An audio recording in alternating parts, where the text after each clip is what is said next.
Bonjour et bienvenue à cette nouvelle séance d'information sur l'équilibre de l'eau. Nous allons voir aujourd'hui qu'est-ce que l'équilibre de l'eau, à quoi ça sert.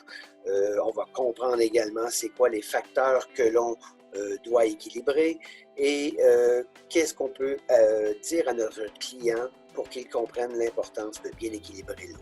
Lorsqu'on parle d'équilibre d'eau, on parle de 4 facteurs les plus importants, soit le pH, qui est le potentiel d'hydrogène ou une mesure d'un produit qui est soit basique ou acide, de l'alcalinité totale, de la dureté calcique et de stabilisateur. On va voir ces facteurs un par un dans les prochaines diapositives. Alors, pourquoi le pH approprié est-il important pour la piscine? Première des choses, pour le confort du baigneur. Les baigneurs, en fait, le liquide qui est dans nos yeux a un pH de 7,5. Alors, si je me baigne dans un bassin d'eau qui a un pH similaire à mon pH de mes yeux, je suis confortable parce que je rouvre les yeux dans l'eau. Il est essentiel à la clarté de l'eau. On va voir que lorsque le pH est élevé, il y a des problèmes qui peuvent survenir. Il maximise la longévité des surfaces et de l'équipement, bien sûr, pour protéger cet investissement, pour protéger les chauffe-eau, protéger les systèmes de filtration ainsi que les toiles de piscine. Il permet aux assainisseurs d'être plus efficaces, puisqu'on va voir que lorsqu'un pH est plus bas ou plus élevé, il y a une influence sur les produits qu'on ajoute pour désinfecter l'eau. Lorsque le pH est inapproprié, on a des problèmes. Alors, si on parle de pH faible, on va voir que le chlore qu'on met dans l'eau va se consommer très, très rapidement. Donc, on a une perte de chlore qui est beaucoup plus rapide lorsque le pH est faible. En passant, le pH neutre est un pH de 7 et le pH d'une piscine conventionnelle, on veut avoir un pH entre 7,4 et 7,6. Alors, lorsqu'on parle d'un pH faible, on parle d'un pH qui est sous la barre des 7,4. L'inconfort des baigneurs. Lorsque je me baigne dans un bassin d'eau qui est acide, puisque sous la barre de 7, on tombe dans l'acidité, alors j'ai des brûlures pour les yeux. Je vais avoir des problèmes de toile. Je peux même aller jusqu'à plisser la toile tellement que l'eau est agressive sur le vinyle. Et une défaillance de l'équipement, puisque si le pH est faible, j'aurai de la corrosion et sur les éléments de chauffe-eau, entre autres, qui sont en métal. Et ça, c'est très néfaste pour la durabilité d'un chauffe-eau. Lorsque le pH est élevé, je vais plutôt avoir un problème de désinfection. Alors, le chlore que j'ajoute à l'eau va quand même être présent, mais il va être un peu somnolent. Il ne fera pas son efficacité qu'il devait faire et je peux avoir à ce moment-là des virus ou des bactéries qui se développent et qui peuvent être dangereux pour la santé des gens qui se baignent dans ma piscine. Mon eau va devenir brouillée. Pourquoi? Parce que les minéraux qui sont normalement liquides dans l'eau, dans un pH élevé, donc au-dessus de la barre de 7,6, vont commencer à devenir solides. Et lorsqu'ils deviennent solides, je vais avoir une formation de tartre. Et ce tartre, c'est ce que je vois et c'est ce qui fait que l'eau devient blanchâtre ou brumeuse. Je vais avoir de l'inconfort des baigneurs puisque si le chlore est moins efficace, j'aurai des chloramines. Chloramine étant une formation de déchets qui se combinent avec du chlore et c'est très agressif sur la peau et sur les yeux.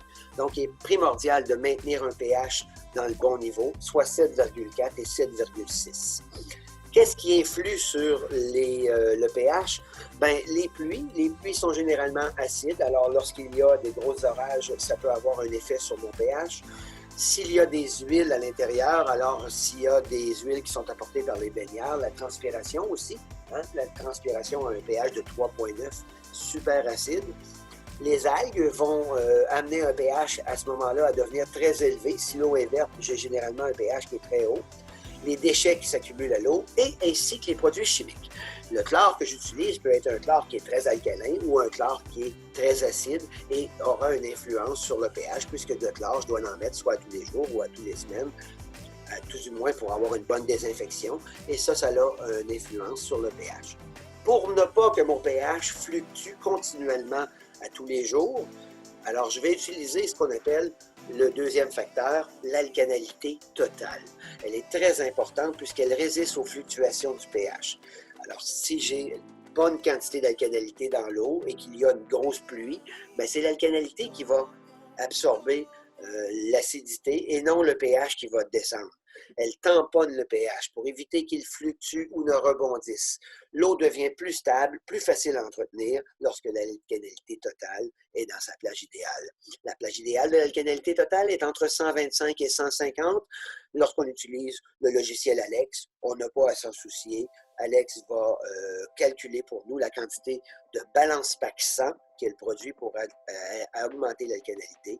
Et vous allez avoir la bonne dose lorsqu'on fait le test. L'alcalinité totale et le contrôle du pH. Évidemment, les deux sont reliés ensemble. Si l'alcalinité totale est trop haute dans la piscine, le pH va avoir tendance à monter également très élevé. Lorsque l'alcalinité est très basse, bien, le pH va avoir tendance à descendre également et devenir acide. Alors, évidemment, l'alcalinité totale, c'est la même chose finalement pour ce qui est des bénéfices pour le consommateur. On a un confort du baigneur puisqu'on a un maintien de l'acidité ou de l'alcalinité. On a un pH qui est plutôt dans la bonne plage. On a une meilleure efficacité de l'assainisseur, donc une eau qui est plus saine et plus apte à la baignade.